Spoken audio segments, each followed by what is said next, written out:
Canadians will head to the polls April 28th. It is one of the shortest campaigns in Canadian history, but really one of the most important if you listen to any of the politicians. And the reason is because of someone who is clearly not on the ballot, U.S. President Donald Trump.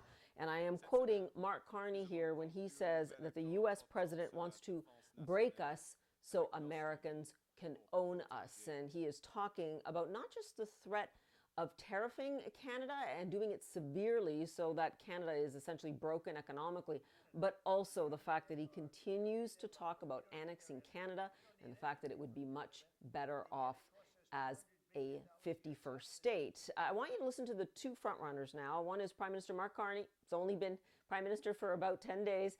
And Pierre Poilievre, who is his main challenger. He's the Conservative Party leader. Listen. I will insist the President recognize the independence and sovereignty of Canada. I will insist that he stop tariffing our nation. And at the same time, I will strengthen our country so that we can be capable of standing our own 2 feet and standing up to the Americans where and when necessary. And you can hear the tone and the approach to Donald Trump are quite similar. And yet, in terms of the approach, in terms of the Canadian economy, vastly different. Now, remember, Pierre Poilievre actually looked like he would sail to election victory when Justin Trudeau was Prime Minister. Not so anymore. And now this is a virtual tie between these two leaders. There are, in fact, 4 other national parties. And just because they're in a virtual tie in the popular vote may not translate into parliamentary seats. Again, we will see how this election will pivot, especially on April 2nd, when Donald Trump promises to actually release what he believes are going to be those punishing reciprocal tariffs on countries like Canada. What's interesting here is that Canadians have been united in fighting against the United States. And they've been using quite a cliche. It is elbows up, a hockey term.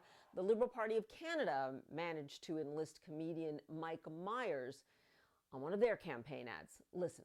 Let's go, let's go, let's go, let's go. Mr. Prime Minister, Mike Myers, what are you doing here? I just thought I'd come up and check on things. You live in the States? Yeah, but I'll always be Canadian. But you live in the States? Yeah, so? Do you remember Mr. Dressup? The children's show on CBC? What were the names of Mr. Dressup's 2 puppet friends? Casey and Finnegan? Bud the Spud? Howie? Meeker? Capital Saskatchewan? Regina? Tragically? Hip? You're a defenseman, defending a 2-on-1. What do you do? Take away the pass, obviously. What are the 2 seasons in Toronto? Winter and construction.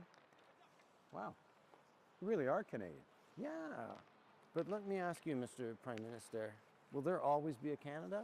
There will always be a Canada. All right. Elbows up. Elbows up.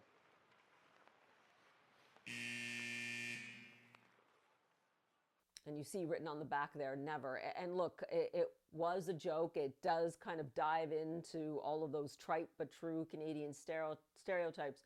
But Canadians are deadly serious at this point in time. The rise of anti-Americanism continues, and we will see that be a theme throughout this election.